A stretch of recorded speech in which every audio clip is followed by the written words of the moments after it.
Cria-se uma história verdadeira, onde não aparece índio, não aparece mulher, não aparece quilombola, não aparece resistência, né, negra e resistências indígenas e as resistências dos nossos povos. Não citei aqui as pessoas de pertencimento LGBTQI+, né? Agora tem também PN. Eu preciso me atualizar, viu? Porque eu parei no A. Nós todos e todas estamos excluídos dessa história. Walter Benjamin, que foi um grande pensador, um grande filósofo alemão, né, mas que nós não podemos descartar, né, de tudo o pensamento europeu. O Walter Benjamin, por exemplo, escreveu um texto belíssimo que está disponibilizado na internet, chamado Teses sobre o Conceito de História. Né? E aí, na segunda tese, né, ele, por exemplo, problematiza as vozes silenciadas. E aí, na segunda tese, ele levanta uma problemática, né, eu vou tentar aqui de cabeça dizer, que ele faz, que é uma pergunta. Ele fala assim: não existem nas vozes que escutamos ecos das vozes que estão silenciadas? E aí ele prossegue, né, falando de mulheres, de negros, dessas populações que historicamente estão à margem da história. Né? A Mary Del Priore é uma grande historiadora brasileira que não é da Amazônia, né, mas ela esteve muito na Amazônia conosco. Ela escreveu um livro belíssimo chamado Os Senhores dos Rios. Ela e o Flávio Gomes escreveram esse livro, e é um livro a respeito da história amazônica. Eu tive a oportunidade de ser aluno da Mary Del Priore no curso de pós-graduação em História e Historiografia da Amazônia. E na introdução desse livro, ela fala que ela resolveu escrever, se debruçar sobre a Amazônia com o Flávio Gomes, que é um historiador clássico, né, da historiografia amazônica. Ela resolveu se debruçar depois que ela conheceu a Amazônia neste curso que ela foi dar lá na Amapá. Aí, olha só, ela escreve uma coisa que eu queria ler aqui para vocês, um trecho, que eu considero significativo. Ela está se reportando à Amazônia, à floresta, né, e às nossas diversidades. Aí ela diz assim: frente a esses espaços, uma primeira constatação: isolados do Sudeste, fazemos uma história do Brasil, uma história excludente e seletiva, ditada pelos interesses hegemônicos dos grandes centros acadêmicos. Há neles vários grupos de historiadores que, há muito, invocam tradições, constituem escolas, praticam ritos de incorporação e exclusão, consolidando o que é normal, espaços de poder e influência numa disciplina que é tanto uma prática social quanto científica. Ela está se reportando à história. Ou melhor, porque a ambição científica é também uma forma de tomar posição na sociedade. Fazer história implica estar comprometido com determinadas agendas temáticas escolhidas, função de estratégias cuidadosamente selecionadas. Algumas costumam esposar temáticas historiográficas internacionais, outras modismos, outras interesses pessoais, etc. No Sudeste, contudo, raros grupos se preocupam em pensar outras regiões do Brasil. No Rio de Janeiro, nos esquecemos do Acre, em São Paulo, esquecemos do Amapá, em Minas, esquecemos do Piauí e Maranhão, seguimos impavidamente fazendo história do Brasil sem levar em conta terras e gentes que continuamos ignorando. Pior, sem conhecer a imponência dos espaços amazônicos, continuamos sem compreender como esse meio ambiente moldou física e mentalmente seus habitantes e como influencia, né, o mundo.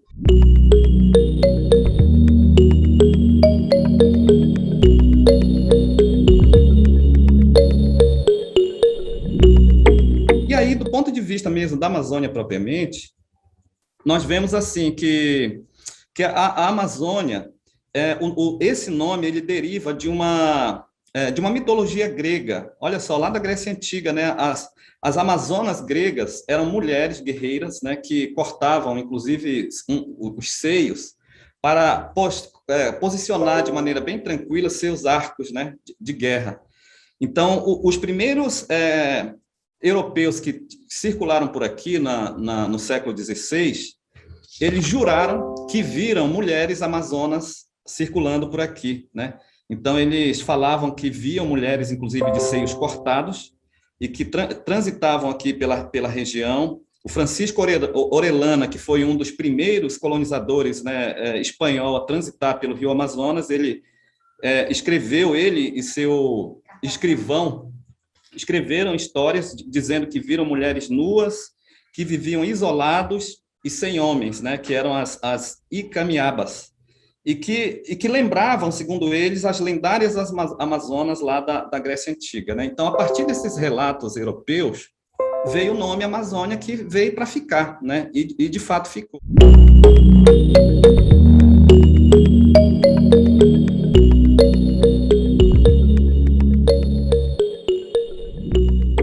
E aí, do ponto de vista geográfico, né, eu queria assim fazer a leitura rápida aqui de um conceito, né? O que é então a Amazônia? Obviamente que a Amazônia é uma criação, né, uma invenção do ponto de vista histórico, né? Nós historiadores dizemos é uma invenção. Isso não significa que não tenha validade, né?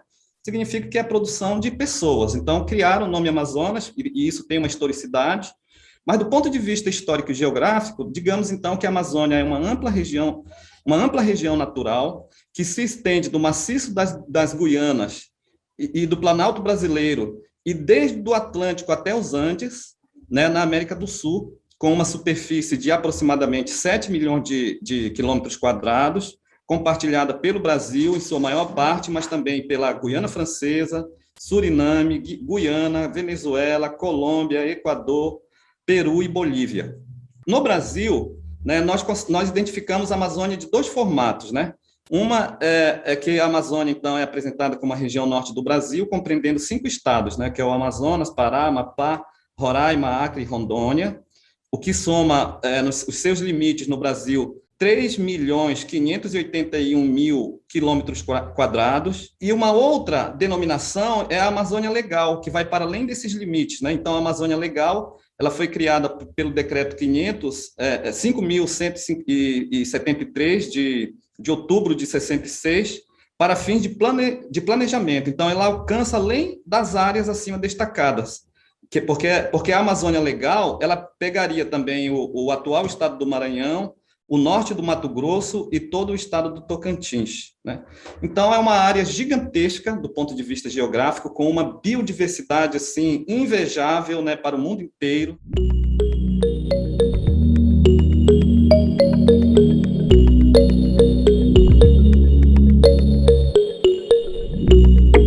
Quero iniciar aqui as provocações com um vídeo que fala exatamente do nosso tempo aqui, do tempo presente.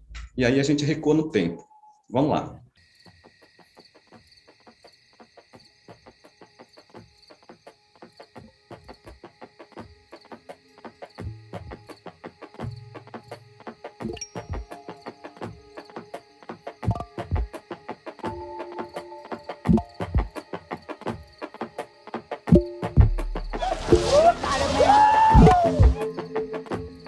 Nessa mesa, a qual nos representa... A COIAB significa uma aliança entre os povos indígenas da Amazônia brasileira.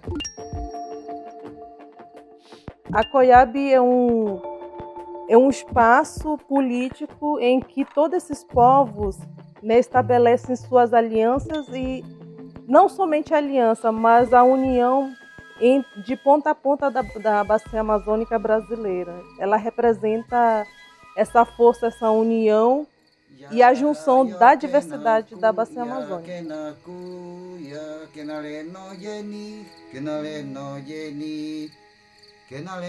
A COIAB é a maior organização indígena do Brasil e abrange os 9 estados da Amazônia brasileira: Amazonas, Acre, Amapá, Maranhão, Mato Grosso, Pará, Rondônia, Roraima e Tocantins.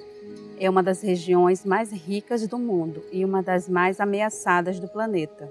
A floresta tem uma extensão de mais de 5 milhões de quilômetros quadrados, dos quais mais de 1 milhão pertence a 430 terras indígenas. Esse território é o lar de uma população indígena estimada em 440 mil pessoas, equivalente a 60% da população indígena do país. São 180 povos, falantes de 160 línguas diferentes. A Amazônia é cobiçada por madeireiros, garimpeiros, pecuaristas e investidores do agronegócio. Uma região de difícil acesso, inclusive para as políticas públicas, que dificilmente chegam até as populações mais afastadas. Olha, a existência da COIAB, né, ela é fundamental, né, como uma organização social autônoma, né, sem vínculo partidário, religioso, né, uma forma de dar uma maior visibilidade, né, e mostrar, né, a força política do movimento indígena com toda essa territorialidade que ela congrega, né, a diversidade de povos, né, de organização, mas também pela sua linha histórica, né, de tudo aquilo que se conquistou de política pública para com os povos indígenas, né, a COIAB fez parte desse processo grandioso, né, vitorioso, e agora, nesse momento, na conjuntura atual, ela é muito mais necessária ainda estar existindo para poder estar nos enfrentamentos, né, e buscando que os direitos que já conquistamos e o que está por conquistar eles sejam respeitados e prevaleçam. Fundada no dia 19 de abril de 1989, a COIAB surgiu como resultado do processo de luta política dos povos indígenas pelo reconhecimento e exercício de seus direitos, no cenário de transformações sociais e políticas ocorridas no Brasil. A COIAB foi criada na década de 80 e ela trouxe, até o momento de hoje, uma grande importância. A COIAB, para nós, é um símbolo de uma grande maloca, de um grande guarda-chuva, que dentro dela estão as bases, que são os mais de 180 povos indígenas que residem em toda a Amazônia brasileira e 9 estados. A COIAB é uma organização indígena de direito privado sem fins lucrativos. Sua missão é defender os direitos dos povos à terra, à saúde, à educação, à cultura, bem como a sustentabilidade das organizações indígenas, considerando as suas diversidades e visando sua autonomia através de articulação e fortalecimento. O trabalho que a COIAB tem junto com os povos indígenas, inclusive para o povo Wapixana, do qual eu faço a composição, tem ligação muito direta com a defesa dos direitos dos povos indígenas, a defesa dos territórios, a defesa da implementação das políticas de gestão territorial, o trabalho junto com os povos indígenas, entre mulheres, e crianças, jovens e os mais tradicionais, e principalmente nessa articulação de base junto com as comunidades indígenas, povos e territórios na Amazônia, incluindo os 9 estados da Amazônia, e fazer um trabalho a nível da Bacia Amazônica, que inclui mais 9 países da Bacia Amazônica. Para nós, eu acho que ela traduz bem a voz dos povos indígenas da Amazônia brasileira, né? Ela é um instrumento que nós temos para nos representar, nos fazer falar, estar em lugares onde nem todos podem estar. É um instrumento mesmo de luta, na defesa dos nossos territórios, da nossa biodiversidade, recursos naturais, enfim, na defesa da vida dos povos da Amazônia brasileira.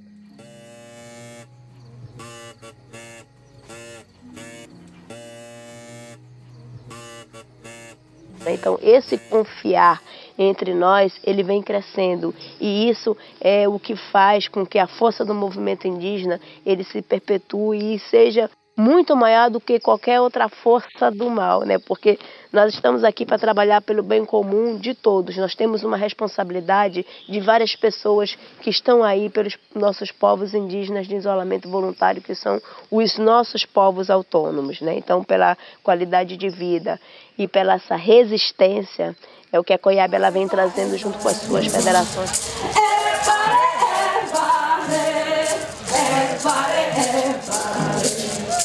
Pela COIAB que queremos, precisamos ter essa resistência para continuar com a nossa existência.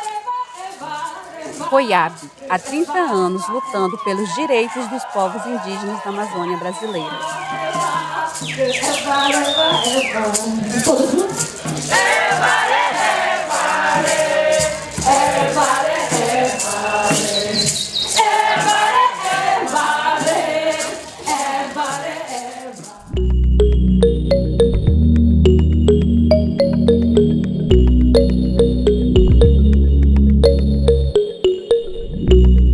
Aí, com relação à Amazônia, olha só que assim, pretensão minha, né? Eu vou aqui anunciar que eu vou tentar fazer uma fala desde das primeiras sociedades amazônicas, tentando chegar nos dias de hoje. Assim, uma coisa meio absurda, qualquer historiador acharia isso, mas eu vou lá nesse desafio, né? Então, os nossos primeiros habitantes, de um período que uma história ultrapassada chama de pré-história, olha só, hein?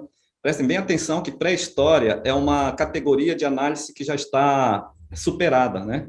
Porque a pré-história ela estabelece a ideia, né, de que a história ela começa com a escrita, né? Enquanto não havia escrita humana, não havia história. Então, nós já fizemos densamente esse debate e chegamos à conclusão que a humanidade sempre fez história independente da escrita. Quero falar dos primórdios, dos primeiros habitantes. Antes disso, eu também preciso lembrar do nome do historiador, sabe, que eu falei com vocês, que esteve em Istambul. Então, era Marc Bloch e Henri Pirenne, né? O Marc Bloch então falou que queria conhecer o prédio mais antigo, que era o Arquivo Público de Istambul, e o Henri Pirenne falou, olha, eu como historiador, eu quero conhecer a nova Câmara Municipal, que é um prédio ultramoderno que foi inaugurado semana passada. E aí eles então abriram esse debate, né?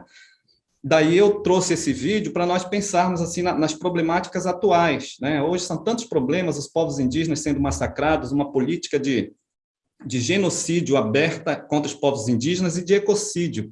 Todos nós aqui assistimos, né, o ex-ministro do Meio Ambiente, Ricardo Salles, dizendo sobre aproveitar a pandemia, que está todo mundo distraído, para o gado, para a boiada passar, né, destruir a Amazônia e extrair madeira, e explorar o ouro, né, e devastar tudo. Que vergonha, né? Então, o Brasil sendo envergonhado internacionalmente.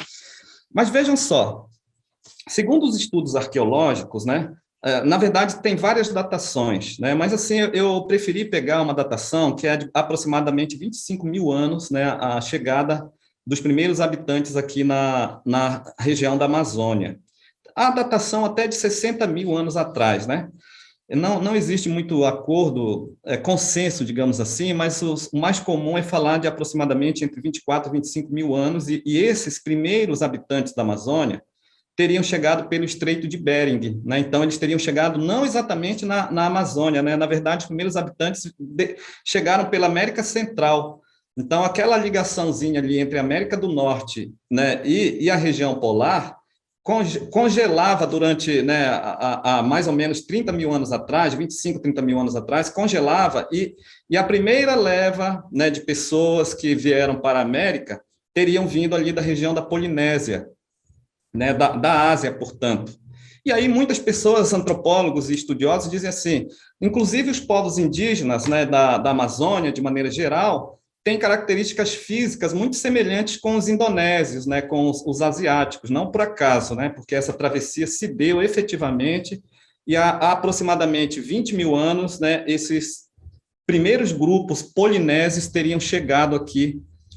Eu estou falando da Amazônia, né, estou falando aqui, mas na verdade estou na Bahia, né, eu vou falar na Amazônia. E o interessante é que esses povos, tanto o povo marajoara, que foi um povo extremamente guerreiro, quanto os Mura, são considerados pelo Estado brasileiro como povos extintos, mas eles se mantêm na Amazônia, né? Nós conhecemos assim grandes lideranças do povo Mura, especialmente, mas também do povo marajoara, que estão presentes, e a tradição marajoara é muito forte na Amazônia, especialmente no Marajó, ainda hoje, e são povos que estão presentes ali na região nos dias de hoje, né? E são povos, né, que historicamente produziram muitos conhecimentos que a ciência, assim, insistentemente desvaloriza, né? Coloca em segundo plano, né? E produz o que o Boaventura Santos chama de epistemicídio, sabe? O epistemicídio é um conhecimento que se identifica como superior e que vem de fora e chega dizendo assim, olha, vocês aí, o conhecimento de vocês não tem validade. O conhecimento de vocês é inferior, vocês têm que substituir tudo que vocês sabem, aprenderam, pelos nossos conhecimentos que são os verdadeiros, né? Então, os europeus chegaram aqui no século XVI fazendo exatamente esse movimento. A Berta Ribeiro escreveu um livro chamado O Índio na História do Brasil, mas ela alarga a discussão porque ela se reporta aos povos da Amazônia de maneira geral em um dos capítulos, né? E aí, na página 107 deste livro, Os Índios e o Brasil, tá? Aí eu já aproveito para fazer as indicações de leituras, tá? Porque aqui ela vai se reportar sobre a Amazônia desde das primeiras civilizações. Aí ela vai dizer assim, da grandiosidade dos conhecimentos produzidos historicamente pelos grupos amazônicos, sejam eles indígenas ou não indígenas, sejam eles ribeirinhos, né? Sejam eles quilombolas. E aí ela abre um capítulo intitulado Principais contribuições dos povos amazônicos à cultura brasileira e universal. E aí ela lembra, né, que durante milênios, por séculos e milênios, esses povos criaram no interior da floresta, nos seus laboratórios naturais, conhecimentos que são utilizados diariamente pelas pessoas, não só do Brasil, mas fora do Brasil, usados diariamente, que as pessoas não desconfiam e nem querem saber de onde vieram esses conhecimentos. Aí eu vou citar alguns aqui que ela lembra, tá?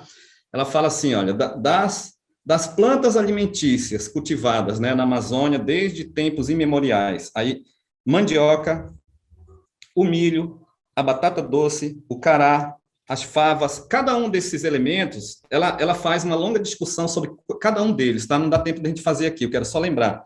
Aí ela lembra as favas, ela lembra o amendoim, a abóbora, a pimenta, frutas, aí ela lembra abacaxi, caju, continuando, mamão, bananas, maracujá, e aí plantas estimulantes medicinais, aí ela lembra do tabaco, algodão, caroá, erva mate, guaraná, e aí ela prossegue falando do urucum, das fibras de piaçava, do bunite, que eu nem conheço a planta, as cabaças, né?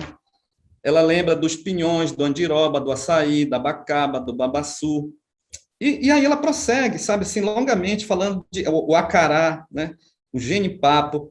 É uma lista longa, é um capítulo inteiro de um livro longo, denso, né, que ela vai, assim, lembrando, olha, a copaíba, a quina, né, que tem a ver com o princípio ativo da cura da malária.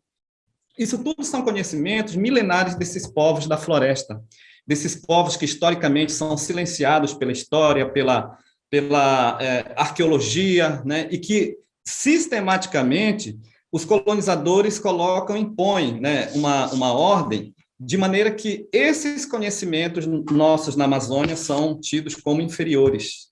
Mas, poxa, olha só, o chocolate, né, eu nem citei, mas eu lembro que ela cita aqui o cacau, né, que é originário da Amazônia, né, e que os povos amazônicos já faziam algo parecido com o cacau, inclusive a partir da semente do cupuaçu, né? Eu lembro que a minha mãe produzia uma bebida gostosíssima, né, que muito parece um chocolate, a partir da semente do cupuaçu, a semente do cupuaçu torrada, né? Então vejam só, uma coisa importante que eu esqueci de falar, eu quero voltar um pouco, né, para dizer assim que a Amazônia no passado foi apresentada como um vazio demográfico e no presente continua sendo. Então vejam só que essa categoria de análise, vazio demográfico, é extremamente ideológico para se pensar na Amazônia. Até hoje nós ouvimos falar que a Amazônia é um vazio demográfico. Mas quando os primeiros colonizadores europeus chegaram na Amazônia, o discurso muito forte era esse, né? Nós encontramos, achamos, é nosso, vamos ocupar tudo porque aqui é um vazio demográfico. E aí iam instalando projetos de vários tipos, né? Projetos extremamente predadores, ecocidas, dentro de territórios de pessoas que já viviam nesses lugares, nesses espaços. O Márcio Gomes, na obra que eu agora há pouco li, alguns trechos, ele fala de regiões densamente povoadas, né? Como, por exemplo, ali a região do Marajó, né? O povo marajoara, mas não só aí, né? Na região do Amapá, na região atual, município de Santarém era densamente povoado, na atual região do Alto Rio Negro, né, aquela região ali que é apelidada de Cabeça do Cachorro, era região altamente povoada desde os tempos anteriores à chegada dos portugueses. E aí os portugueses chegam por aqui dizendo que é um vazio demográfico e, portanto, é nosso, né? E aí promove uma política de ecocídio e uma política de genocídio a esses povos originários. E aí, essas terras, né, as novas terras descobertas, né, quero falar isso tudo o tempo todo entre aspas, elas foram divididas entre Espanha e Portugal. Eram as duas potências europeias, né, que se sentiram no direito de dividir entre eles os territórios, daí cria-se, em 1494, o Tratado de Tordesilhas. E pelo Tratado de Tordesilhas, a Amazônia praticamente toda pertencia aos espanhóis. E daí a explicação, né, de que os espanhóis foram os primeiros a fazer mesmo assim uma prospecção, digamos, efetiva na Amazônia. Mas as outras nações europeias, sabe, tipo Holanda, França, especialmente Holanda e França, mas também a Inglaterra, se achavam injustiçados, né? Porque, tipo, eles pensavam, por que só Portugal e Espanha têm direito a essas novas terras? Nós também queremos. E aí esses outros países, essas outras nações, começaram a fazer investidas na Amazônia, e não por acaso, lá no Amapá, na região de onde eu vim, do outro lado do rio Oiapoque, tem um território francês, até hoje, olha só que feio, né? A França até hoje mantém uma colônia. Os franceses que falam tanto de liberdade, de igualdade, de fraternidade, mantêm até hoje uma colônia que é a Guiana Francesa. E até muito recentemente tinha ali um território holandês, né, que era a Guiana Holandesa, que hoje é a República do Suriname. A atual Guiana era a antiga Guiana inglesa, território inglês. Então, essas nações foram se instituindo ali pela Amazônia, ao mesmo tempo em que os portugueses estavam promovendo a colonização aqui no litoral brasileiro, né, porque a colonização portuguesa começou pelo litoral, especialmente no Nordeste, com a implantação da cana-de-açúcar e da escravidão, de tudo isso, né? Então, as primeiras viagens, as primeiras investidas europeias foram os europeus não portugueses, né? Aí tem um trecho de um texto que eu coloquei aí para vocês vocês vão ver depois no penúltimo slide, tem um trecho que diz assim: o primeiro europeu a pisar nas terras amazônicas foi o espanhol Vicente Pinzón, né, que é datado de janeiro de 1500. Então, vejam, a história é tão mal contada que as pessoas dizem assim: o primeiro europeu a chegar no Brasil, nesse lugar que a gente chama Brasil, foi Pedro Álvares Cabral, em 1500. Só que quando nós vamos nos debruçar na história, a gente vai perceber que nesse mesmo tempo que Cabral estava desembarcando por aqui, inclusive aqui onde eu estou, em Porto Seguro, outros europeus de outras nações estavam transitando aí na Amazônia e já estavam provocando terror, sabe? Porque eles matavam de maneira a extinguir povos inteiros. Então, tem relatos de guerras, e isso tem um outro ponto dessa história, né? Que é a resistência dos povos da floresta. Então, os povos ali, especialmente na desembocadura do rio Amazonas, eles brigaram e guerrearam contra esses colonizadores até o fim, até o extermínio. Então, acreditou-se durante muito tempo que os Marajoara e os Mura, por exemplo, foram extintos por conta dessas guerras. As guerras, de fato, foram travadas de maneira muito violenta, mas esses povos eles continuam na floresta. Então, vejam só, o primeiro europeu a pisar nas terras amazônicas, o espanhol Vicente Pinzón, em janeiro de 1500, percorreu a foz do rio Amazonas. E aí tem até alguns relatos que dizem assim, né, que quando ele saiu do Atlântico e entrou no Amazonas, ali na desembocadura, esses navegadores não percebiam que eles estavam em água doce, em rio. Só depois de muito navegar pelas águas do Amazonas é que eles, então, percebiam, né, que não era mais o mar. E aí os espanhóis, eles nomearam o rio Amazonas. O primeiro nome era Mar de Água Doce, né? Só depois, então, teria recebido o nome Rio Amazonas. E aí eles, então, ficavam surpresos com tudo que eles viam. Imagina o Marajó, né, no dia 13, hoje é dia 13, dia 13 de agosto de 2021, o Marajó é uma beleza, assim, quase indescritível, sabe? Quem nunca foi, programe aí as suas férias e suas viagens para o Marajó, né? O Gilberto Gil canta, né, para fugir para o Marajó, né? Tem a música Vamos Fugir. É uma beleza, assim, de deixar qualquer pessoa encantada, sabe? Não só a beleza física, geográfica de rios e florestas, mas a beleza de povo, né? De movimento, de gente, né? De mercadorias, de tanta coisa, de pessoas extremamente sábias, de pessoas que têm a sabedoria, inclusive de viver muito bem, sem devastar a floresta, sabe? Aí eu fico pensando uma coisa assim, muitas vezes os meios de comunicação e os jornais, de maneira geral, eles apresentam a Amazônia como um lugar da miséria absoluta, um lugar do nada, né? O pessoal fala assim, um lugar inóspito, não tem nada. As pessoas vivem em absoluta miséria. Olha, eu posso estar sendo extremamente romântico, mas eu não acredito que seja isso não, sabe? Mas eu vivi muito tempo no Marajó, por exemplo, mas também no Amapá, e lá nós vivemos muito bem, sabe? A gente come muito peixe, come muito pirarucu, come muita caça, a gente cria de tudo, né, nos nossos quintais, inclusive verduras, e comemos alimentos saudáveis. Portanto, essa conversa de que a miséria é absoluta, a miséria absoluta é nos grandes centros urbanos, onde as pessoas vivem em situação, morrem de frio, inclusive, né? Não só de fome, né? Os primeiros colonizadores chegaram por lá, ali pelo rio Amazonas, porque a entrada para a Amazônia era pelo rio Amazonas, a entrada oficial, né? E aí eles se deparavam com aquela exuberância e ficavam assim abestados, como se diz, né? Com toda aquela beleza que eles viam. Mas, ao mesmo tempo, foram guerras travadas, assim, muito, muito grandes. E aí, nesse sentido, eu quero dizer para vocês que decolonialidade é uma categoria de análise, um conceito, uma teoria que nós temos que ver com bastante cuidado, sabe? Andei me debruçando um pouco sobre a teoria da decolonialidade e ela é muito interessante, né? Ela traz muitos avanços. Mas, do ponto de vista dos povos da Amazônia, o que eu tenho a dizer, a pensar neste momento, é que os nossos povos da floresta são decoloniais por excelência. A teoria da decolonialidade oficialmente foi fundada no final da década de 1960, mas os povos da floresta já faziam decolonialidade desde o século XVI, quando os primeiros europeus chegaram trazendo nas suas naus, nos seus navios, o capitalismo devastador, né, trazendo o ecocídio, a destruição da floresta. Os povos da floresta já travavam ali o rio Amazonas, a entrada, e diziam, não vai passar, porque nós não queremos isso aqui, entendeu? Nós já sentimos no faro que vem o cheiro da devastação, nós não queremos, e aí os povos travavam aquelas guerras, que muito me faz lembrar o filme A Missão, um filme belíssimo, que é exatamente os anos iniciais, né, da chegada dos europeus na América, né? Então, tem umas cenas assim, sabe, de muitas canoas, e os indígenas armados, né, com arco e flecha e bodurna, sabe, para enfrentar os colonizadores, para não permitir que os colonizadores entrassem à floresta.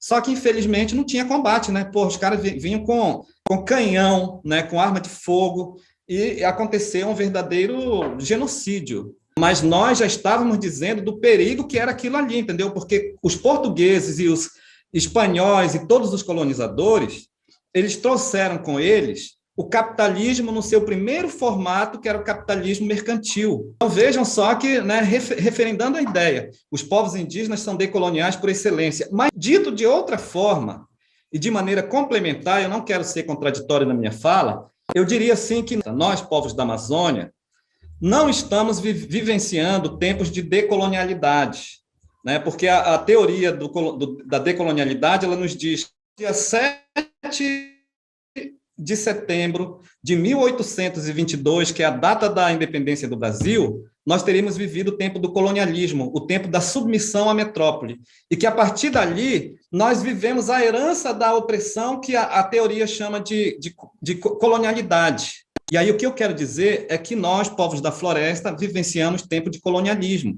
Os colonizadores continuam de plantão dentro da Amazônia, incendiando a Amazônia, os garimpeiros matando os povos indígenas, matando os quilombola, matando os povos da floresta. E cada vez nós, amazônidas, né, originários, ficamos mais apertados dentro dos territórios ou até mesmo sem territórios.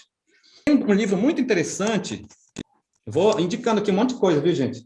Chamado Chão de Promessas, do Peri Petit, né, um grande pesquisador da Amazônia, dos conflitos de terra na Amazônia, que ele faz exatamente essa discussão, sabe, para dizer que os nossos territórios, apesar da Amazônia ser gigantesca, nós, amazônicas, cada vez estamos mais apertados dentro dos nossos territórios e, muitas vezes, os territórios totalmente dados, sabe? E a gente fica totalmente à margem da sociedade porque não existe mais terra para os pequenos agricultores, camponeses, quilombolas, indígenas, né? Esses territórios que são o tempo todo invadidos especialmente pelo agronegócio. O Bernardo Mansano é um grande pesquisador da questão de terra, conflitos agrários no Brasil. E quando ele se reporta à Amazônia, ele lembra que da escravidão indígena e africana dos tempos coloniais às colheitadeiras satélite dos dias de hoje, permanece a estrutura latifundiária, a exploração do trabalho, a reprodução da desigualdade social e a concentração de renda na mão de meia dúzia de senhores. Portanto, o Bernardo Mansano ele conclui que agronegócio é uma categoria extremamente ideológica que foi criada na década de 90 para se reportar a uma forma histórica de opressão, entendeu? Então, lá no século XVI, eram as capitanias hereditárias de propriedade dos senhores donatários, né? E hoje em dia estão falando de agronegócio, e, portanto, agronegócio é irmão siamês das capitanias hereditárias e de outros projetos assim extremamente violentos, né, da história brasileira. Se você está dizendo que 7 de setembro de 1888 foi a independência do Brasil, vá lá analisar para ver o que está acontecendo, porque essa data é um sinal. Aí, diante dessas orientações do Domingos Novaes, eu vou dizer para vocês assim, olha que triste. No dia 8 de setembro de 1888, continuava a escravidão, continuava o latifúndio, continuava a desigualdade social, continuava a concentração de riqueza nas mãos de poucas pessoas. Ou seja, pouca coisa mudou. E, particularmente na Amazônia, muito pouca coisa mudou. Sabe por quê? Porque a Amazônia nunca se sentiu, nos tempos coloniais, ou melhor, desculpa, não se sentiu brasileiro imediatamente após a independência do Brasil, né? A Amazônia ela sempre teve uma relação colonial muito forte com Portugal, diretamente.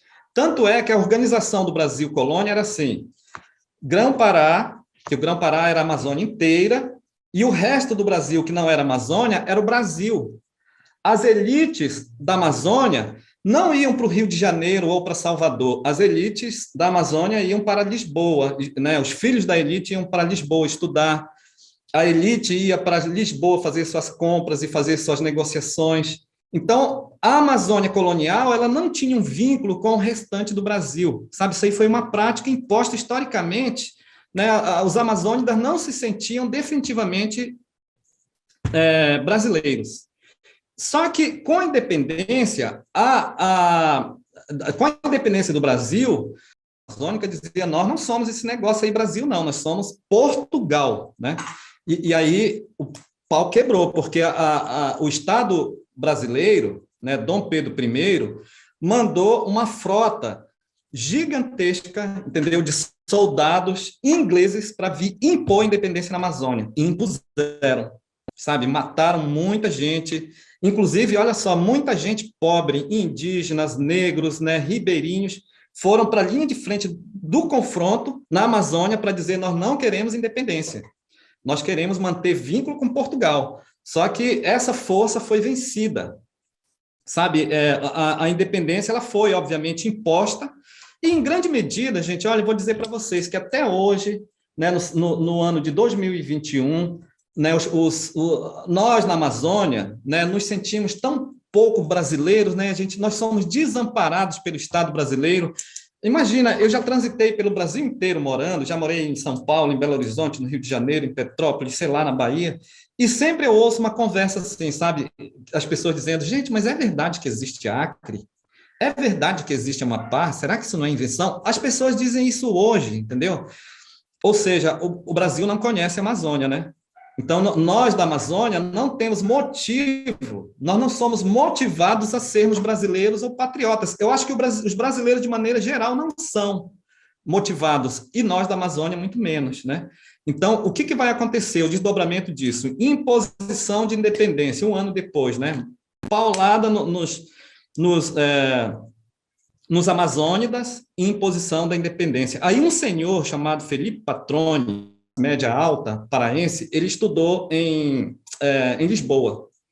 E lá em Lisboa ele teve contato com as ideias revolucionárias iluministas e com os ares da Revolução Francesa. Ele fez direito e voltou para o Pará. Aí ele voltou para o Pará e falava para o pessoal, gente, olha, nós temos que aderir à independência, né? Esse caso do Felipe Patroni é anterior à independência na Amazônia, tá? Aí ele dizia assim, nós temos que aderir à independência. Só que nós queremos aqui no Pará, nós temos que pregar que nós queremos uma independência no seguinte sentido, nós não queremos mais escravidão, nós queremos o fim da opressão. E aí algumas pessoas que colavam no Felipe Patroni diziam assim, Patroni, o que você acha de nós criarmos um país independente, né? Tipo assim, a Amazônia independente, né? Uma outra nação.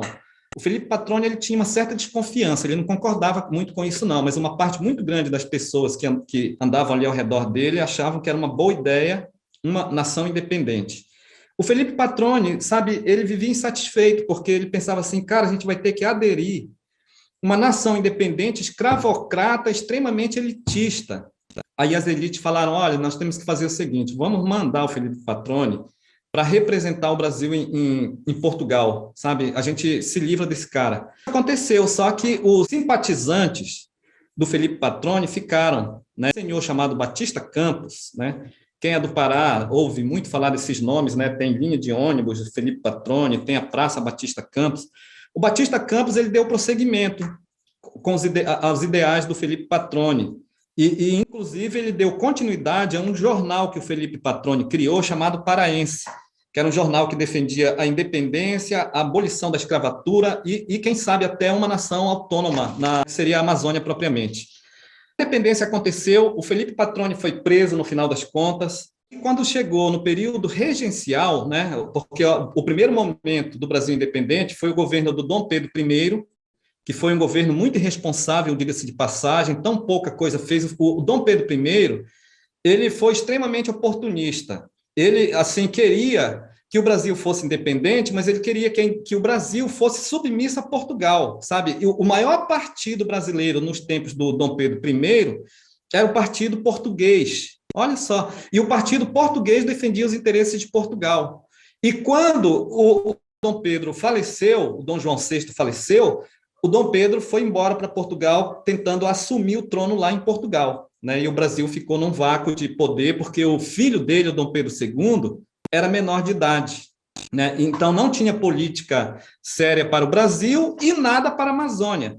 E aí, com a ida do Dom Pedro I para Portugal, abriu-se um momento da nossa história que a gente chama de período regencial.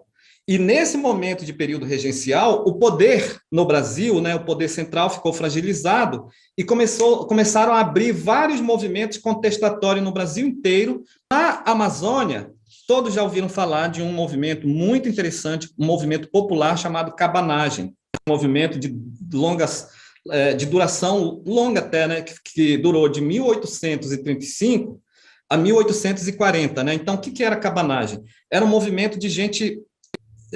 sabe, vou usar umas linguagens aqui bem simplórias, tá, gente?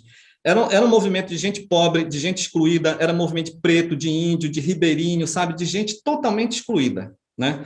E esses cabanos, né, inclusive a palavra cabanagem, o nome do movimento, tem a ver com a moradia dessas pessoas, né? Elas viviam em casas de madeira, coberta de palha, tipo aquelas casas tipicamente ribeirinhas que existem até hoje. E essas pessoas se reuniram e foram para cima dizer assim, nós queremos uma prestação de contas, entendeu? Impuseram uma independência aqui na Amazônia. Essa independência para nós não significou nada, porque nós continuamos oprimidos, não existe política de dignidade para nós, o preço de tudo é extremamente caro, nós não conseguimos espaço dentro dessa sociedade, espaço de respeito, então nós vamos fazer uma revolução por aqui. E essa revolução, de fato, foi feita. Só que, infelizmente, quando os cabanos tomaram o poder, né, em 1835, o primeiro presidente do governo cabano era um senhor que não tinha compromisso com as classes populares. Poxa, os cabanos aceitaram o discurso de um fazendeiro que se dizia revolucionário, né, o Félix Clemente Malcher. Ele era dono de usinas, né, e tal, assumiu o governo e, ao assumir, ele não tinha compromisso. Ficou muito claro que ele não tinha compromisso com esses grupos sociais, né? Ele tinha projeto para as elites.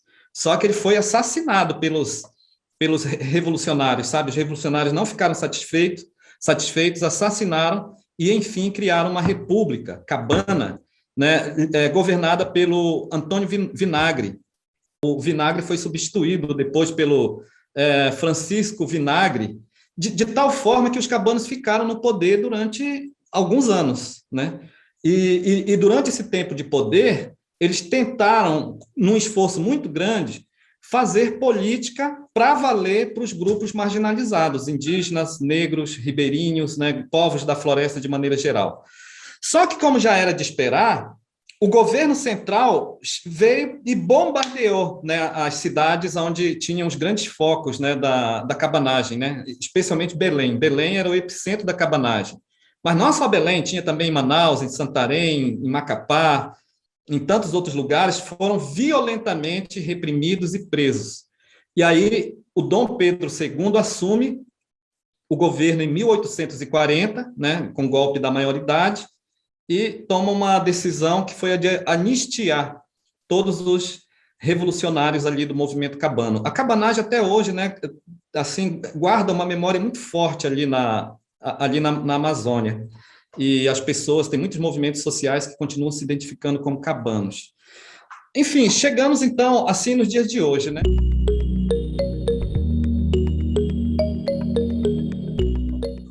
A cabanagem então encerrou, né? E o Dom Pedro II anistiou os presos, né? Ali as lideranças que tinham sido presas. E aí a gente, ali no século XIX, é considerado um momento assim de uma ocupação mesmo para valer da Amazônia, né? Especialmente após a cabanagem. O Dom Pedro II foi considerado um imperador, um governante muito, como é que se fala assim, muito engenhoso, sabe? Era um cara que tinha um projeto. O Dom Pedro I não tinha projeto de desenvolvimento. O Dom Pedro II tinha. E não estou dizendo que ele foi bonzinho, não, sabe? Porque o Dom Pedro II criou uma série de políticas para o Brasil de desenvolvimento que não pressupôs justiça social e nem divisão de renda, mas, né, produziu muita riqueza. E na Amazônia, teve uma ocupação muito intensiva, a partir da segunda metade do XIX, especialmente, muito por conta do látex, da borracha, né? Então, descobriram que na Amazônia tinha muita borracha, látex. Mas para que látex? Olha, nós estávamos assim no auge de um desenvolvimento industrial, automobilístico no mundo, né? E aí precisava de muita borracha para pneus de carro e para outros produtos vinculados, elementos vinculados à montagem de carro. E a Amazônia, então, passou a ser uma das maiores produtoras de borracha, né, para a Europa e para outros centros urbanos pelo mundo. E aí teve uma corrida de ocupação para a Amazônia, né? E nesse momento aí, né, que a gente chama de ciclo da borracha, foi um momento de muita exploração do trabalho dos povos amazônicos, né? Ribeirinhos, indígenas, né? A população negra, que viviam em uma situação de quase escravidão. Foi instituído um regime de trabalho, oficialmente um regime de trabalho que era assim, né? A pessoa trabalhava o mês inteiro, no final do mês ela ia no comércio do patrão comprar as coisas, pegar as coisas, né? Comprar mercadorias, alimentos, sei lá, combustível. E aí, comumente, o Caio Prado Júnior faz muito essa discussão também, sabe? Nessa mesma obra aqui, chamada História Econômica do Brasil, o Caio Prado Júnior ele faz muito essa discussão. Ele diz assim que o trabalhador chegava no final do mês, ia lá com o patrão receber o salário, e o patrão dizia assim, olha, mas você não tem nada para receber, muito pelo contrário, você está com dívida, entendeu? Você consumiu isso, porque o próprio patrão tinha o comércio, né? E aí, no final das contas, o trabalhador nunca tinha saldo positivo, ele estava sempre no vermelho, devendo, né, o seu patrão. Isso nos tempos do Seringal. E aí tem um trabalho do Joaquim Maná, eu não lembro agora, viu, mas é muito fácil achar. Joaquim Maná escreveu um trabalho de doutorado na UNB, falando exatamente desse ciclo da borracha no Acre, mas também em outros lugares da Amazônia. E aí ele fala da escravidão, sabe? Mesmo, para valer aquela escravidão mesmo no sentido colonial da palavra. Porque os trabalhadores da borracha, eles eram queimados com ferro quente no corpo, né, com as letras iniciais do seu dono. Inclusive, ele apresenta fotos, várias imagens, né, no trabalho dele, sobre essa coisa aí da marcação no corpo. Em pleno século XX, viu? Olha, porque eu estou falando de um período aí que é de 1920, 1930, 1940, escravidão mesmo para valer na Amazônia no ciclo da borracha, um momento que a população da Amazônia cresceu, a Amazônia cresceu muito do ponto de vista populacional e urbano nesse momento. Né? A famosa, eu não sei nem pronunciar direito, né? Mas eu acho que é Belle Époque, né? Que foi, por exemplo, a cidade de Belém teve um crescimento gigantesco e novos prédios foram construídos. Aí o pessoal fala muito ali do teatro de Belém, né? Aquele teatro bonitão ali na Praça da República, e lá em Manaus também, né? O teatro, eu acho que é Teatro da Paz, o nome, não lembro ali o nome do teatro, que é um dos símbolos, né? Do poder dos senhores da borracha. Então, foi uma fase de muito desenvolvimento econômico, sim, de produção de muita riqueza, mas à custa de muita exploração de trabalho, de muita violência contra os trabalhadores e de muita reprodução da desigualdade e concentração de renda na mão de poucos senhores. Por fim, quando a gente chega ali no final da década de 40, a borracha ela definitivamente entra em declínio. Inclusive, o declínio tem a ver com uma outra coisa histórica no Brasil e na Amazônia, que é a biopirataria, né? Ingleses pegaram mudas da seringueira na Amazônia e levaram para a Malásia e conseguiram produzir seringa lá em grande escala, sabe? Aquelas enfileiradas de sumir de vista, e rapidamente a produção do látex da Malásia superou a Amazônia e todo mundo, o mundo inteiro passou a consumir a borracha da Malásia e a Amazônia entrou em crise. Esses senhores da borracha faliram, muitos se suicidaram, outros faliram definitivamente, acabou toda aquela pompa, né, que havia ali das elites, especialmente. E a Amazônia volta a estaca zero na produção de riqueza. Apesar de sempre ter, né, muita riqueza por ali, e continua tendo hoje, que bom que muita coisa se mantém de pé.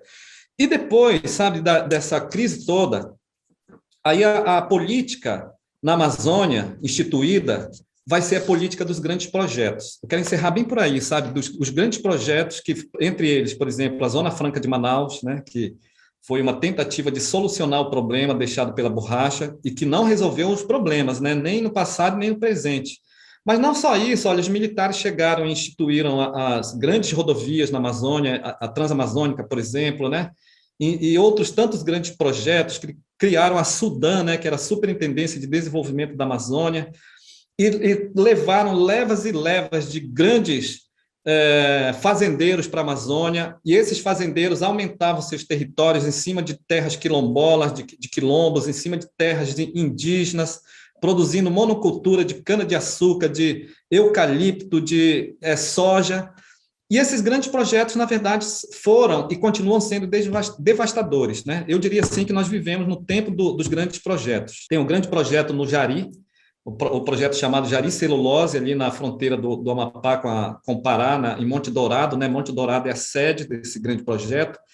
Tem ali em Tucuruí, as hidrelétricas, né? Tudo isso faz parte dos grandes projetos que, na verdade, foram devastadores do ponto de vista ambiental e do ponto de vista social, né? Do ponto de vista socioambiental, porque foram projetos que devastaram a floresta e as relações sociais. E aí nós temos as mineradoras, as madeireiras, todos esses projetos insustentáveis, não sustentáveis, que hoje em dia simplesmente colocam uma placa de fachada lá nessas empresas, escrita assim: esta empresa é de desenvolvimento sustentável, como se isso por si só resolvesse o problema da sustentabilidade, né? E aí a gente vai ver o que eles estão fazendo. Eles estão poluindo os rios, estão invadindo território indígena, e a poluição do rio tem um problema muito grande, porque polui a vida como um todo e particularmente a vida humana. Afeta a vida humana, as pessoas estão bebendo água poluída com mercúrio, né? E aí vem as doenças. Lá no Amapá foi instalado um grande projeto, né, chamado Serra do Navio, para exploração de manganês, e uma montanha gigantesca que existia ali na Serra do Navio virou um vale, porque eles derrubaram a montanha inteira, ainda furaram um buraco enorme, e largaram agora recentemente o projeto, entendeu? Então, miséria absoluta está lá, os rios estão poluídos, estão contaminados, e é isso. Então, vivemos esse tempo, né? O mundo inteiro de olho na Amazônia, as madeireiras, as mineradoras... Belo Monte também, né, professor? O quê? Belo Monte. Belo Monte, né? A hidrelétrica de Belo Monte, Altamira, um outro grande projeto que os grandes especialistas, né, de várias grandes instituições de pesquisa, desde o início estavam dizendo: olha, isso aí é uma furada, entendeu? Porque esse rio não tem capacidade de produzir a energia que estão dizendo que vai produzir, como de fato não tem. E aí tirou muita gente da floresta, não só indígenas, mas povos da floresta, né, em regiões que foram alagadas, e no final das contas não produz o que foi prometido, né? Então vivemos nessa situação. As escolas ribeirinhas, elas estão muito buscando assim o caminho da educação escolar indígena diferenciada, porque essa é uma discussão longa, sabe? Sim, mas eu vou rapidinho assim, olha. Eu tenho vários amigos e amigas indígenas que trabalham em escolas de ribeirinhos, né? Então, uma das discussões é que essa categoria ribeirinho, ela traz um problema em si, sabe? Porque, na verdade, ribeirinho é uma categoria criada artificialmente, vamos dizer assim, pelos colonizadores ao longo do tempo, para descaracterizar as comunidades indígenas. assim como a própria categoria caboclo, sabe? Então, assim, está sendo muito debatido isso, de tal maneira que muitas lideranças indígenas hoje estão assumindo o discurso de que as escolas ribeirinhas têm que ter a mesma orientação das escolas indígenas, porque, no final das contas, eles são de origem indígena, sabe? Então, isso pressupõe dialogar dentro da escola com os saberes tradicionais ali, locais, sabe? De saberes milenares e ancestrais. E um dos objetivos, no final das contas, é a escola, inclusive, fazer aquelas pessoas acordarem para as suas indianidades.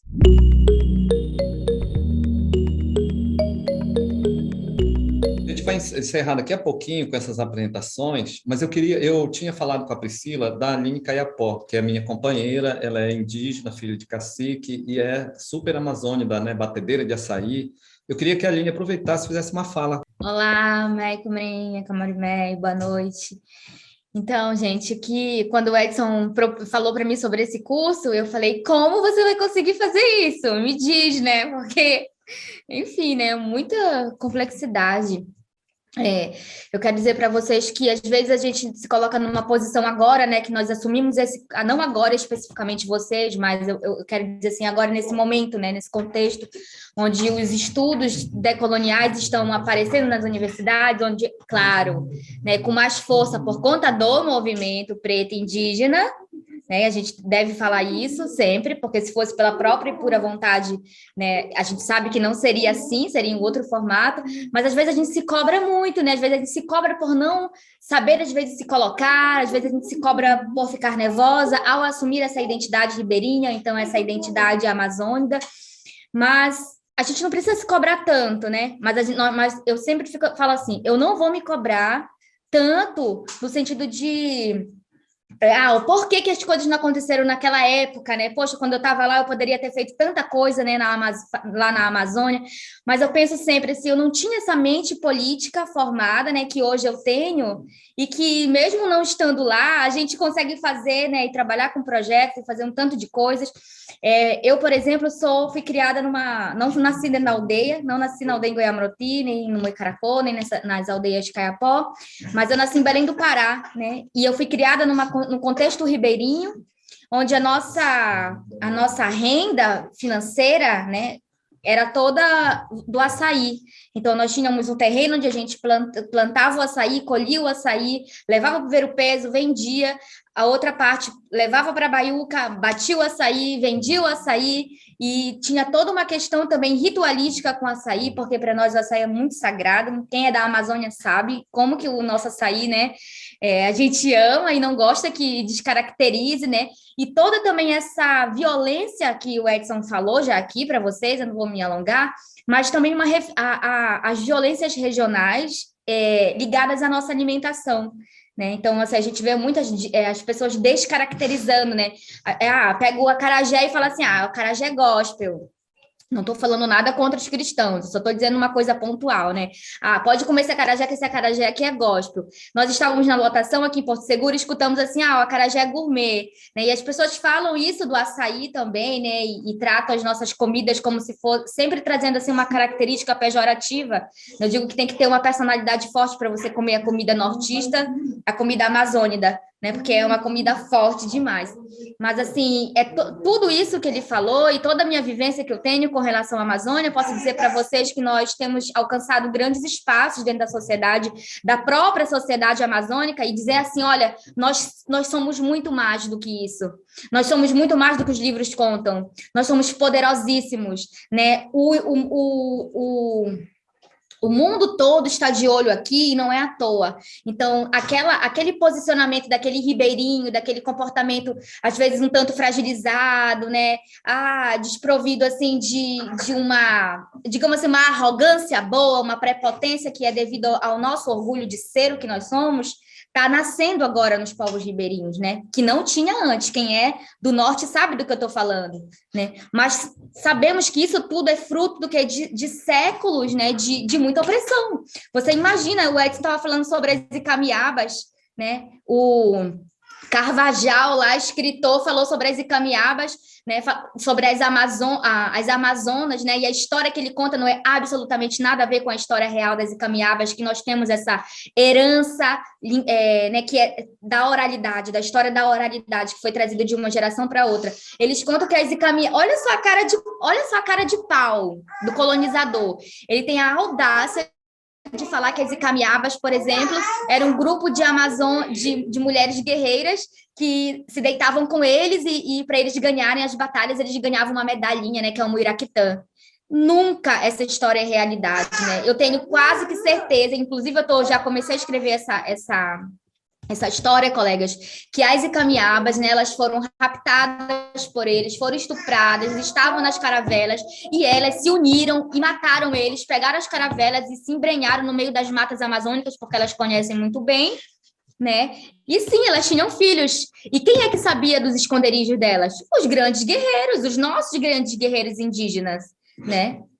E não tem esse negócio de, matava o filho e etc. Não, sim, levava para lá e ficava com as mulheres. Por que elas ficavam com as mulheres dentro do seu território, que era dentro de um esconderijo no meio da mata amazônica?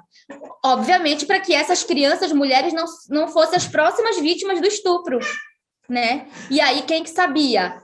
O povo dos indígenas homens sabia onde era o esconderijo das Icamiabas.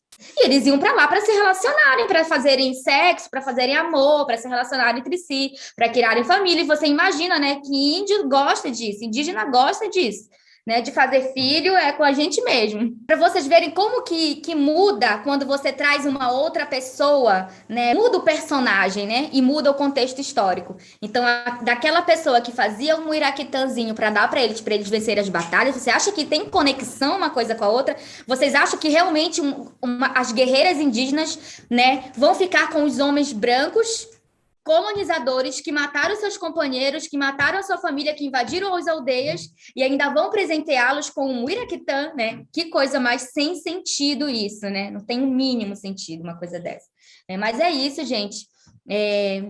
A minha família, durante muito tempo, né, sobreviveu com a venda de açaí da Amazon, lá, né, em Belém do Pará. A gente tinha uma máquina de açaí, várias máquinas, no bairro do Jurunas e no Guamá e Terra Firme, né? Eu sou filha do Isaac Caiapó, conhecido como Beto Caeti Caiapó, né, que mora no São Félix do Xingu, na aldeia lá bem longe. Agora ele tá no Tucumã, me falou hoje que está indo para Chapada Diamantina, né? Com todos os cuidados do mundo. É isso, né? Eu encerrar aqui a minha fala dizendo assim que eu tenho um desejo para nós, para todas nós, mulheres, indígenas mulheres, mulheres pretas e amazônidas, né? Que nós nos coloquemos nesse lugar, né? De pertencimento, de um orgulho, porque nós carregamos uma força, né? Uma força.